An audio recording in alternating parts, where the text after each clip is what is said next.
Hello' friends, যোৱাকালি মই ঘিউ বনাইছিলোঁ। ভাবিলোঁ আপোনালোককো ভিডিঅ'টো দেখাওঁ, কিন্তু ভিডিঅ'টো দেখাম বুলি ভাবিলোঁ প্ৰথমৰখিনি ভিডিঅ' কৰিবলৈ নহ'লে, সেইকাৰণে মই এতিয়া আপোনালোকক প্ৰথমৰখিনি কৈ দিম। প্ৰথমতে মই 20-15 দিনমানৰ সৰখিনি গোটাই ল'লোঁ, ফ্ৰিজত থৈ দিছোঁ।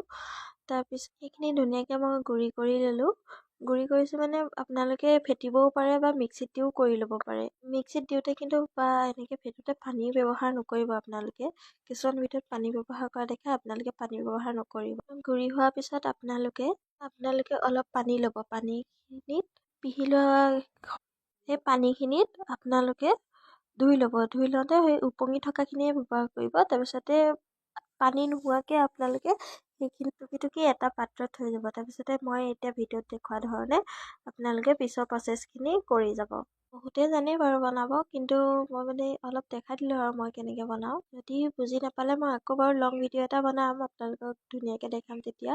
কালি মোৰ ঘি 1 লিটাৰতকৈ অকণমান কম ওলালে।